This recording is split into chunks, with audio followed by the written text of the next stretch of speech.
morning and happy Mother's Day. Welcome to Unity of Mesa Online. I'm Reverend Kathy Kellogg, along with Floyd Land. Our speakers today, Chavez, Swauger, Arne, Richardson, and our musicians, The Point of Light. We're excited to be with you this morning. We have a wonderful morning planned. So let's begin with the opening prayer.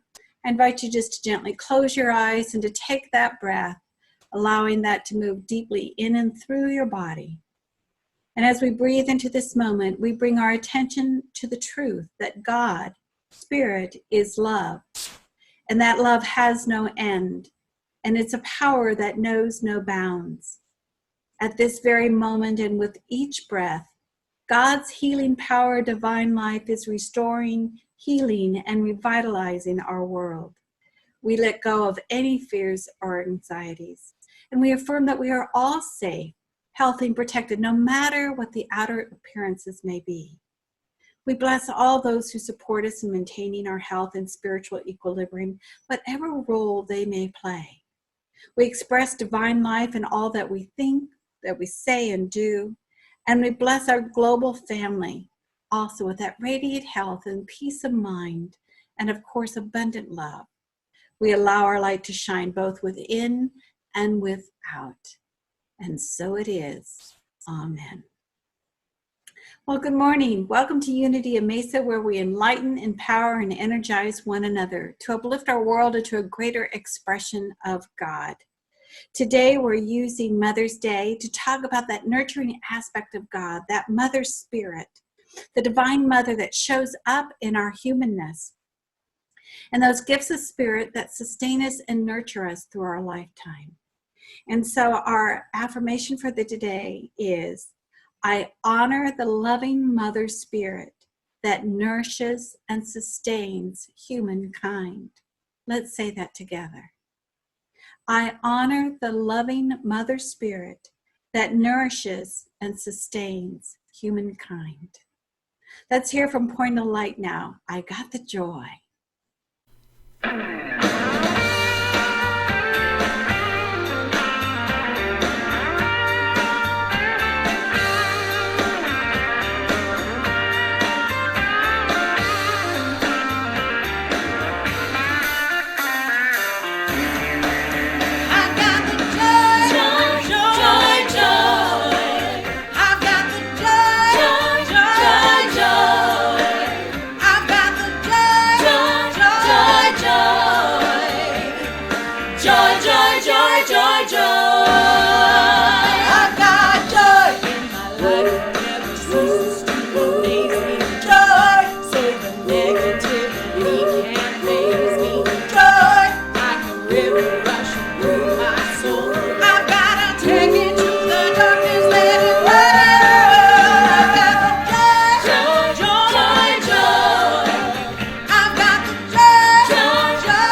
Receive the more. I got the joy, joy, joy. I got the joy, joy, joy. I got the joy, joy, joy. Joy, joy, joy, joy, joy.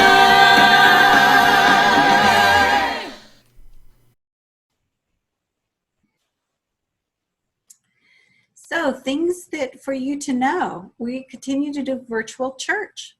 Things continue to look different, and we're uncertain about how the state is opening back up, who's going to be staying home, who's going to work.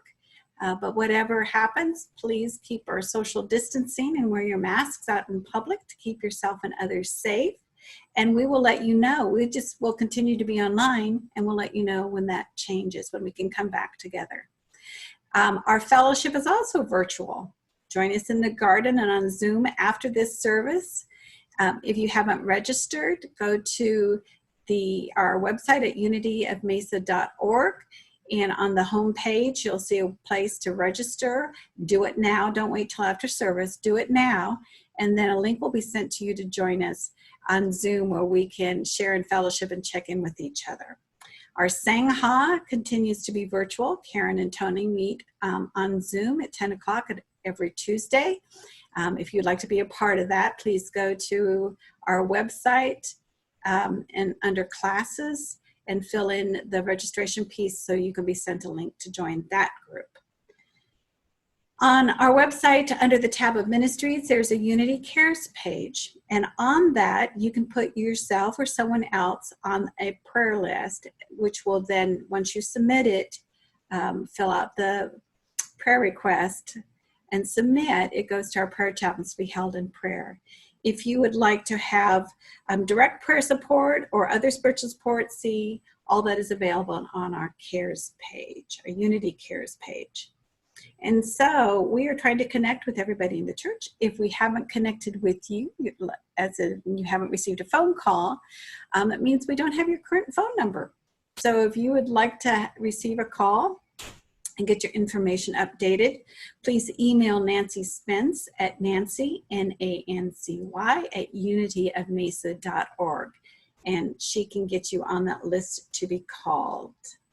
She can also help if you'd like to be part of one of the CARE Zoom meetings where people come together on Tuesdays to check in with each other. Email Nancy again, Nancy at unityofmesa.org to receive one of those, to get on one of the teams. So unfortunately, our bookstore isn't virtual, but there's a way you can still support Unity Mesa through your purchase of books. On our website, we have recommended some book titles, especially The Most Important Thing by Adeshante. If you click on that, it will take you to Amazon, and Amazon will give us 10% of the advertising for that. And if you order from Amazon a lot, if you'll go to Smile Amazon and click on your charity, Unity Church of the East Valley, which is our business name, Unity Church of the East Valley, then we get 5% of the purchase back. And that doesn't have to be a book. And you'll find all this information under our contact tab at our homepage. So now is the time to bless our offerings. We are so grateful for the financial support of you all in helping us to continue to keep this ministry going until that day that we can open the doors and welcome everybody back. The staff and ministers are being very good stewards of the gifts that you send. And we are anxiously waiting to return to our facility and look forward again to welcome you back home. So there's many ways to give. You can do it through our webpage on online giving, or go through the Give Plus app, or send a check.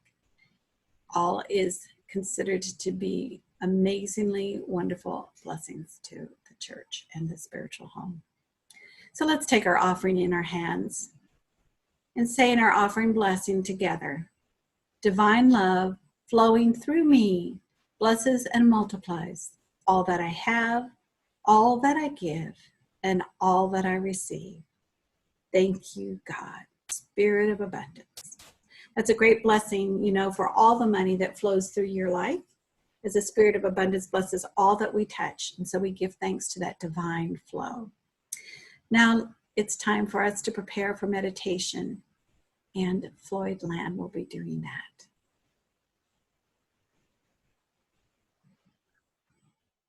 I honor the loving mother spirit that nourishes and sustains humankind. There is a mother spirit at the very heart of our universe. Even as we think of God, we think in terms of Father, Mother, God. This mother principle is that which nourishes and sustains.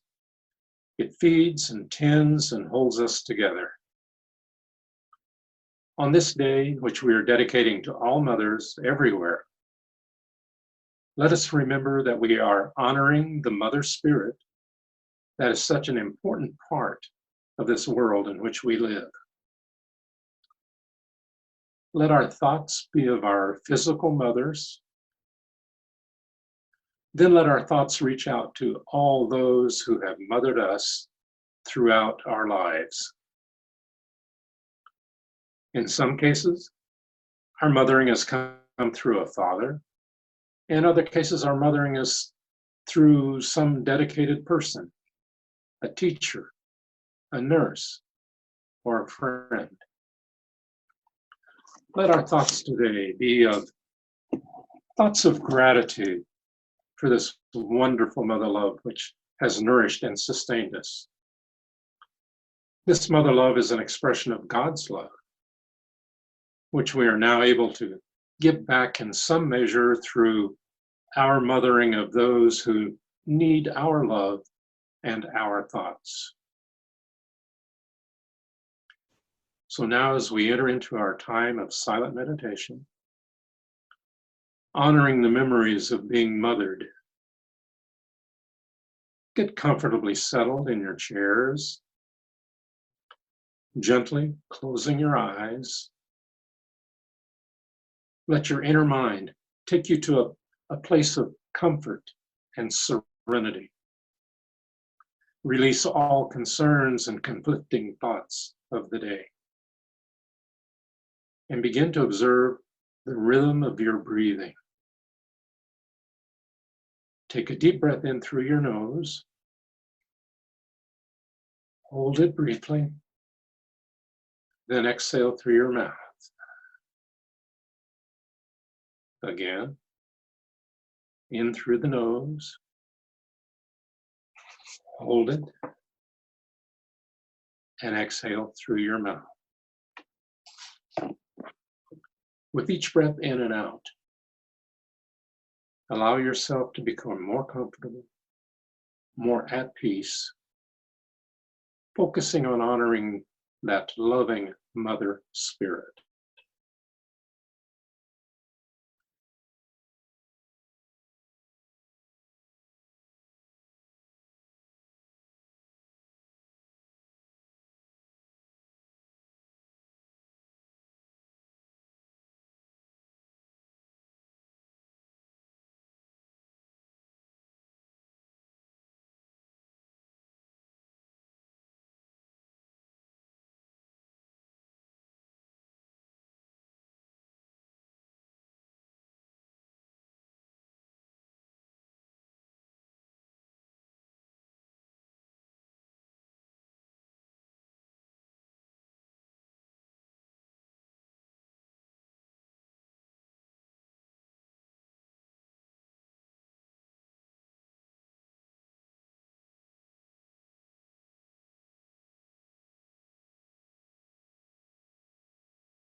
Now, as we bring our awareness to this space, inhale and exhale deeply.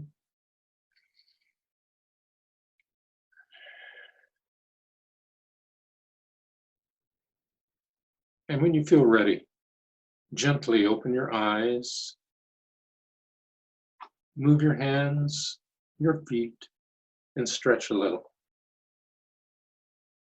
And as we continue this day, be reminded to feel deep appreciation and tender affection for those who bless us with the selfless gift of motherly love. And so it is.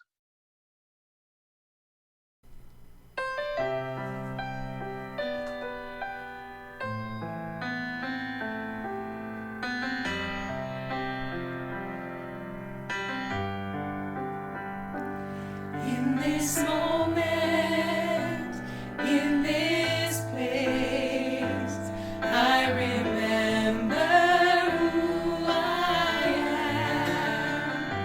am, letting fear and worry fall away from me. I open my eyes and see there is only love.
There is only love. And on this Mother's Day, we continue to explore the book by Adishante, The Most Important Thing, Discovering Truth at the Heart of Life.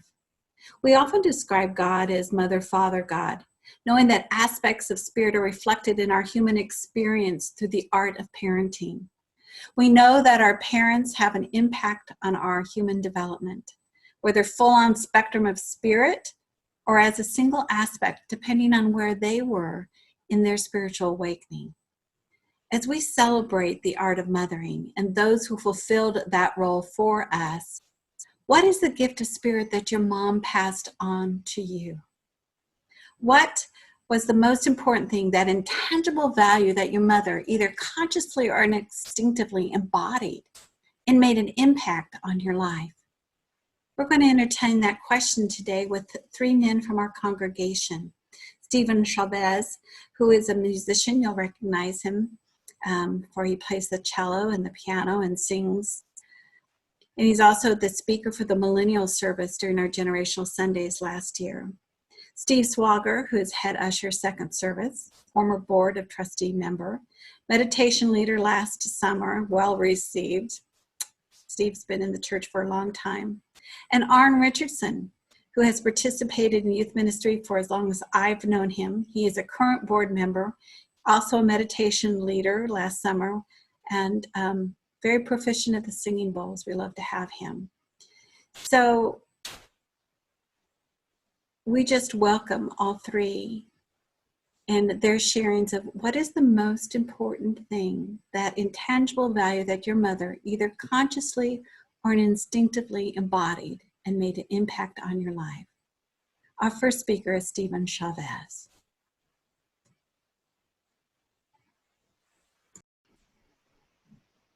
I think for me, what my mom taught me was how to embody the nature, Christ's nature, that Unity talks about all the time. So my family are all cerebral people, and so we're very idea-based people. But when my mom talked about, I think just when my mom would talk about like Jesus as a person, like she would try to show you how to be that. So she would be, she'd try to listen like Jesus. She would try to be present like Jesus. So I think you can talk your way around these things for hours and hours, but until someone emulates, and I think until someone shows you how to be that to someone else, I think then they're just ideas. And I think my mom was the most embodied Christ presence that I know in my life. I think about all the time how Saint Teresa would say, Christ has no hands but us, no feet but us, no body but us. And all the times that like I was in the hospital, and all the things that happened to me, I think just knowing that there's a presence in my life that would help me through that and would embody these ideas that I was heard in my life all the time, about someone who loves us so much to die, and when all those Christian ideas that I was taught, but then to see it informed in front of me in my mom, I think to me that was the gift that she gave, that she walked the walk and not just talked the talk. And I think that was still to this day something that's always been very powerful, moving, and supportive and grounding to me in my life. Thank you. I'm Steve Swauger, and I'm here to talk about my mom. My mom was born the second daughter of Hungarian immigrants in Northeast Ohio. She learned to speak English by her sister, who learned it in school. And she had a very normal childhood, growing up and actually graduating from high school, the first person in her family to do so. She met my dad very early, and they got married. There's a picture of them. I'm not really seeing that well. Let me tip it so you're not getting so much glare. There you go. So my mom was all of 5'2", and between her 4 sons and her husband, all of which are in the 6-foot regime, she looked like she was kind of a small addition to the family, but she was more in charge than anyone. And I think more than anything else, I think she brought us the concept of home, the concept of being home. She worked for a living when in an era when most wives did not. She started out as a receptionist, a telephone operator for the Bell for 18, what used to be Ohio Bell, and worked her way up through a number of reception jobs, eventually retiring as a legal secretary. But she was always at home on the phone, and it was a very normal, very, very kind of very poignant background to hear her talking on the phone in the background. We always kind of felt like we weren't home until mom got home. So we would get home early from school or whatever we were doing. And it was our responsibility to cook dinner. So we'd get dinner together and make sure it was ready by the time she got home.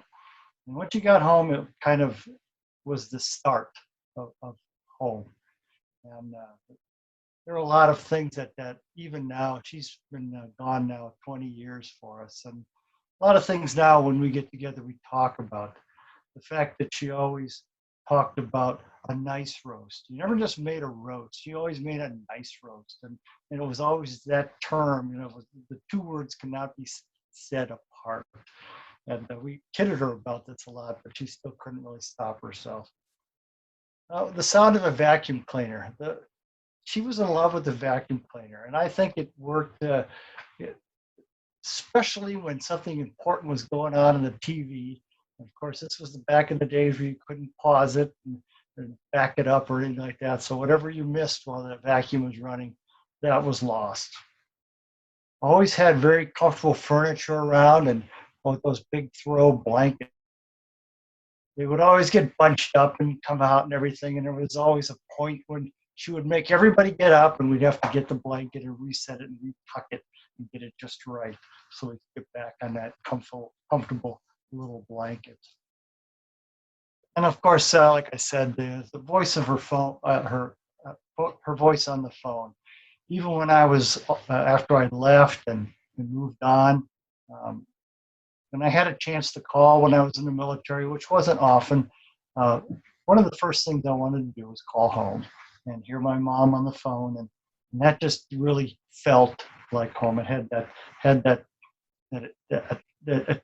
connection that I was looking for. And so that's basically all I wanted to share. Like I said, she's been gone now 20 years, and I still, every once in a while, just that something happens in my brain. I go, I got to call mom, and I'm like, oh, I can't. But there's still that memory there. Thank you. My name is Arne Richardson, and I've been coming to Unity for a little over 10 years now. And the shirt that I'm wearing, Cindy and I refer to as my Starry Night shirt because it was a gift from my mom, and it's one of my favorite shirts. So in honor of mom, I'm wearing that. In my world, every day is Mother's Day. We all honor and appreciate our moms. We have moms, and they've played a crucial role in our lives, and I just love moms all the time. So Kathy's question has given me the chance to personally take some time to try to deeply consider what I learned from my mom. And so today I got to be brief because there's so many lessons that she modeled for everyone. She, like so many moms, was a person you could not dislike. She was simply wonderful to everyone. For today, I think the most important idea I'd like to convey is my mother's belief in the power and the primacy that our thoughts and words have on our lives. From doing this exercise, I've been reminded of the importance of Louise Hay in my mom's life. Both were cancer survivors. both believed in the vitality of positive affirmations. So often I heard my mother say, "Out of this, only good will come." She even said it the day after she had a car accident in her mid-80s and lost her left hand. Out of this, only good will come. So when we grew up, there was that iconic picture of the starving African boy, visible at the dining room table. He reminded us to eat everything and not complain about it. And she wanted us to remember to be grateful for what we have. So many have so little, and it's our responsibility to be mindful of how we manage our resources. She believed in living in moderation, conserving our resources, and demonstrating gratitude. We turned off the lights when we left the room. We cut the tops and bottoms out of cans and then flattened them so they take up less room in the landfill. And we wore sweaters instead of turning up the heat. You know, she taught us that what we have is enough. All we need to do is use it wisely and be grateful. So I'm just going to try to remember some of the things that Mom used to say to us and things we learned from her. There was the one that whatever you think will happen will form the platform of what will happen for you. Another Louise Hay quote is that every decision I make is the right one for me. My mother believed in creative visualization. You see it with your mind's eye, hold it within your creative consciousness, and believe that it will happen, and it will, and it does. My mother took so many pictures of us when we were kids that we literally have 25, 30, I have no idea how many photo albums, all labeled. It's a documented story of an American family, and it's impressive for anyone and everyone who sees it. You can see all of us growing up all through our lives. So she taught us to keep in touch. She taught us to write letters. She was a huge letter writer. She liked to keep them short and simple if they were a letter or a postcard. She wanted us to write them frequently. She believed in nutrition. Breakfast is the most important meal of the day. Have portion control, and like everything else, everything in moderation. I get my hugging from my mom because she was always touching. Friends, anybody. My mom was just that person who just liked to kind of put her hand on you, but she really liked touch and hugging. She taught us to work, you know, get up, make the bed, do the dishes, give, serve, and do your duty. She taught us to be respectful, to, honor your parents, your grandparents, honor your siblings. If we couldn't get along with each other, then we couldn't get along with anybody else. We weren't allowed outside. So, like I said, she taught us to be conservative. The more you waste, the more wasteful you are. So reuse, recycle, repurpose. She taught us to be our own person. Positive reinforcement was a really big deal for my mom. And so I wouldn't be the person that I am today by any way, shape, or form if it had not been for my mother. And she was one of the greatest influences of my life. Like Steve, my mother worked, which was not common back during her day. While she was raising kids and working, she went to school and got her master's degree in education, and her original degree was in nursing. So she was a public health nurse all her lives. She was just a delight all the way through. And as I said before, I am so grateful that that person was my mom, and I got to know her. So happy Mother's Day. Thank you all very much. Have a great day.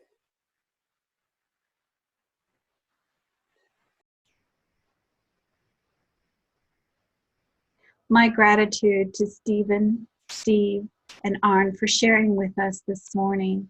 And I hope their sharing has stirred something within you that as you continue your journey to find the most important thing, you might reflect on that divine aspect, that person who reflected a divine aspect that has impacted your life. And so happy Mother's Day to all of you who mother, whether it be in your home, a wider family, extended family, the friends that create your family group, whether you mother your community or that you mother in the world. Thank you for being willing to shine your divine love that heals and restores, nurtures, and sustains. Now let's have a song, a beautiful song to bless this point of light. How adored are you?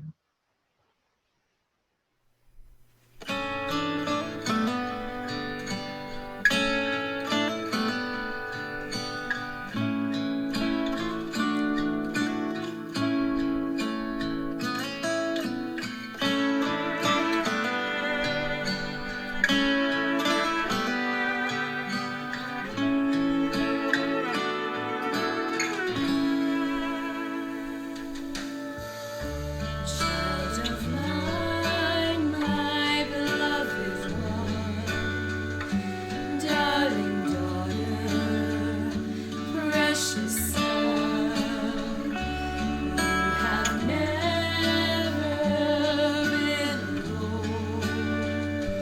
In my heart, you're always home. I'm not sure you understand. I am your greatest fan. Do you know how adored you are? How your precious heart is honored here. Do you know that you are loved and you're enough? Just the way you are. Do you know how adored you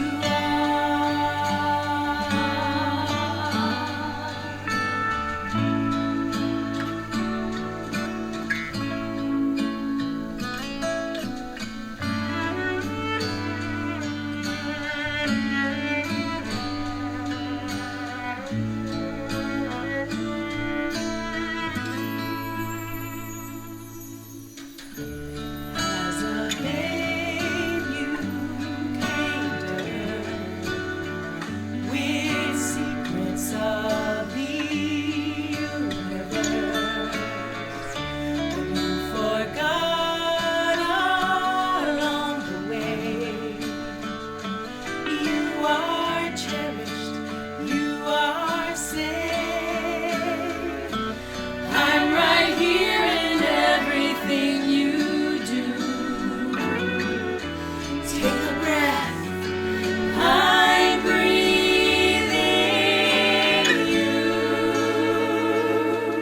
Do you know how adored you are? How your precious heart is honored here. Do you know that you are loved and you're enough? Just the way you are.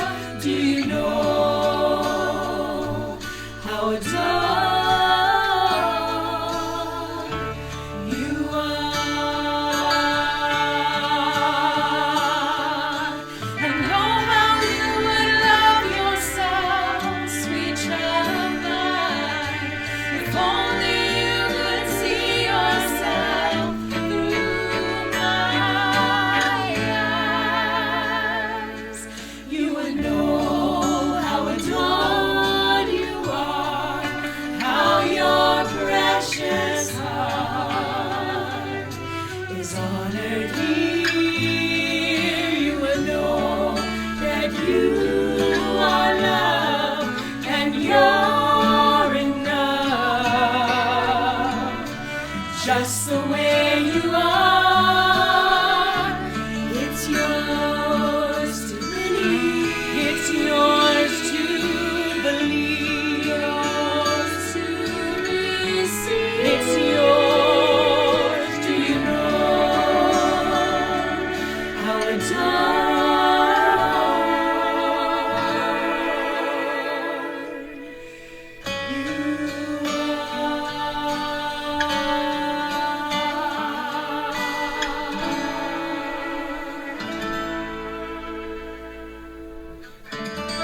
Do you know how adored you are, beloved child of the universe, and also an aspect of that divine love that mothers all?